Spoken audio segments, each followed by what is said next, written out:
আমেরিকাতে আপনারা দেখেছেন লস অ্যাঞ্জেলস, ক্যালিফোর্নিয়া এখন ভয়াবহ দাবানল হচ্ছে। আমেরিকার সবচেয়ে বড় বড় ধনীরা, বিলিয়নাররা সেখানে থাকে। শত শত কোটি ডলারের বাড়ি সেখানে তারা করেছেন। ভয়াবহ সেই দাবানলে সব জ্বলে পড়ে সাফ হয়ে যাচ্ছে।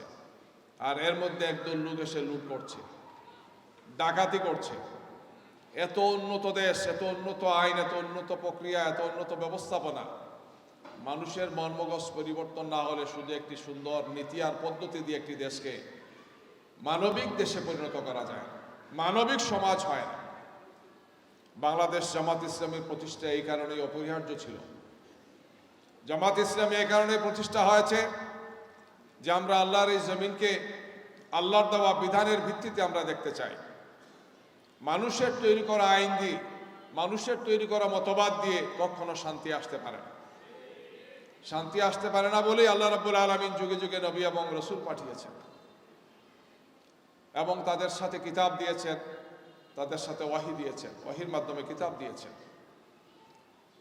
আল্লাহর পক্ষ থেকে এই বিধান সর্বোত্তম বিধান, সর্বশ্রেষ্ঠ বিধান হচ্ছে আল্লাহর দেওয়া বিধান। আর আল্লাহর পক্ষ থেকে যারা আসছে তারা ছিলেন সর্বশ্রেষ্ঠ মানুষ। মানব জাতির ইতিহাসের সর্বশ্রেষ্ঠ সর্বোত্তম মানুষ ছিলেন নবী এবং রাসূলগণ।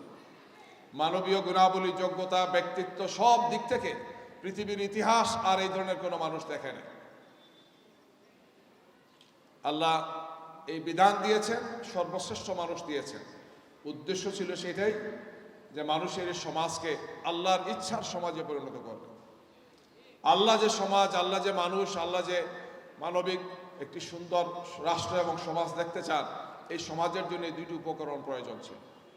এটা আল্লাহর ডিসিশন যে আল্লাহর এই জমিন আল্লাহর বিধানের ভিত্তিতে চলবে। আল্লাহর বিধান কোনো মানুষের তৈরি করা বিধানের সাথে কোনো তুলনা তার হয় না। একমাত্র স্বচ্ছ, সুন্দর, যথার্থ, প্রকৃত বিধান হচ্ছে আল্লাহর দেওয়া বিধান। আর এই বিধানের ভিত্তিতে ব্যক্তি, পরিবার, সমাজ এবং রাষ্ট্র চললেই সেটা প্রকৃত মানবিক সমাজ হয়। জামাত ইসলামী তার গঠনতন্ত্রে, জামাত ইসলামী তার কর্মসূচিতে, জামাত ইসলামী তার সমস্ত কার্যক্রমে আল্লাহর বিধানকে এবং রসুলের সুন্নাহকে ধারণ করছে। জামাত ইসলামীর কাজ আরম্ভ হয় জামাত ইসলামীর দিকে আহ্বানের মাধ্যমে নয়, জামাত ইসলামীর আমির সাহেবদের দিকে নয়, জামাত ইসলামীর নেতাদের দিকে আমাদের আহ্বান নয়। জামাত ইসলামীর আহ্বান হচ্ছে আল্লাহ রাব্বুল আলামিনের দাসত্ব আর গোলামির দিকে আহ্বান।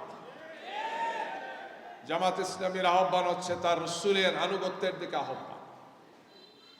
মানুষের মন মগজ, চিন্তা চেতনা স্বচ্ছ, সুন্দর, ভালো হওয়ার জন্য এর দ্বিতীয় কোনো বিকল্প কিছু নেই। যতক্ষণ পর্যন্ত না মানুষ আল্লাহকে রব হিসাবে, প্রভু হিসাবে, আল্লাহর দাসত্বকে গ্রহণ করে না নিয়েছে আর তার রসুলের আনুগত্য যতক্ষণ পর্যন্ত করে না, ততক্ষণ পর্যন্ত কোনো সমাজ ভালো হতে পারে না। সমাজ ভালো, সুন্দর হওয়ার জন্য এটাই হচ্ছে অপরিহার্য বিধান। শেখ হাসিনা আর তার সরকার মৌলবাদ বলেছেন কিনা? মৌলবাদ, আলেম উলামা তাদের পছন্দ ছিল না, তারা ইসলামকে মৌলবাদ বলেছে। উলামায়ে কেরাম যারা আমাদের সম্মানের, আমাদের আস্থার জায়গা, এই সমস্ত উলামায়ে কেরামদেরকে তারা হত্যা করেছে, গুম করেছে, ধ্বংস করে দেওয়া হয়েছে বাংলাদেশের শিক্ষা ব্যবস্থাকে। জামাত ইসলামী একটি বিধ্বস্ত, বিপর্যস্ত বাংলাদেশের উপর একটি সুন্দর বাংলাদেশ করতে চায়। আর গড়ার ভিত্তি হচ্ছে আল্লাহর দেওয়া কোরআন, তার রসুলের দেওয়া সুন্নাহ, তার রসুলের সিরাত। এটাকে অনুসরণ করে আমরা এই বাংলাদেশ করতে চাই। এই বাংলাদেশ গড়ার সিদ্ধান্ত সহজ কোনো বিষয় নয়। সংস্কার যারা করছেন আমরা তাদেরকে এই কথাটা আহ্বান জানাতে চাই যে মানুষ তৈরি করতে না পারলে, মানুষ যদি আল্লাহর ভয়, আল্লাহর খৌফ, আল্লাহর প্রতি ভালোবাসা, আল্লাহর প্রতি কৃতজ্ঞতা, আখেরাতের বিশ্বাস, আখেরাতকে যদি ধারণ করতে না পারে, রসুলকে যদি ধারণ করতে না পারে, সেই মানুষকে কোনো নিয়ম পদ্ধতি দিয়ে আপনি কিছু করতে পারবেন না। আরেকটা ফেসিবাদ কায়েম হবে, আরেক দল এসে আমাদের মধ্যে চেপে বসবে কি? জামাত ইসলামী এই জন্য লোক তৈরি করার সংগঠন। আলহামদুলিল্লাহ, আলহামদুলিল্লাহ, গত 15, 15.5 বছর, 18 বছর অত্যাচার, নির্যাতন, জুলুম সব কিছু হয়েছে। আমাদের আহমাদের কথা বলেছেন, একের পর এক হত্যা করা হয়েছে, জুডিশিয়াল কিলিং করা হয়েছে।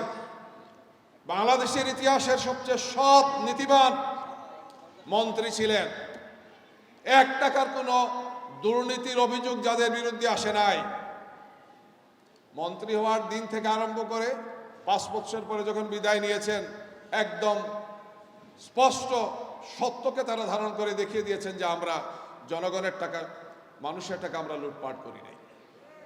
সবচেয়ে সততার দক্ষতার সাথে আলহামদুলিল্লাহ তিনটি মন্ত্রণালয় চালিয়েছেন। জামাত ইসলামীর অসংখ্য ভাইরা আলহামদুলিল্লাহ দায়িত্ব পালন করছেন, বিভিন্ন জায়গাতে আছে। একটাই অভিযোগ যে মৌলবাদ সুদাঙ্গাদেরকে প্রমোশন দিও না, এদেরকে ভালো জায়গায় ট্রান্সফার দিও না। এই সমস্ত করে গত 15.5 বছর আমাদেরকে ধ্বংস করার চেষ্টা করা হয়েছে। কিন্তু একটি আদর্শকে ধ্বংস করা যায় না। একটি আদর্শের অনুসারীকে এইভাবে ফেসিবাদ ধ্বংস করতে পারে না। আজকে বাংলাদেশের প্রতিটি গ্রামে গঞ্জে আলহামদুলিল্লাহ আনাচে কানাচে আজকে এই যে বিশাল গণজোয়ার, এর কারণ হচ্ছে এইটাই যে এই দেশের মানুষ ইসলামকে পছন্দ করে, কোরআনকে পছন্দ করে, আল্লাহ আর তার রসুলের বিধানের ভিত্তিতে আমরা আমাদের ব্যক্তি, পরিবার আর সমাজকে গড়তে চাই। এই জন্য ফেসিবাদ ব্যর্থ হয়েছে, ইসলাম আলহামদুলিল্লাহ সফল হয়েছে।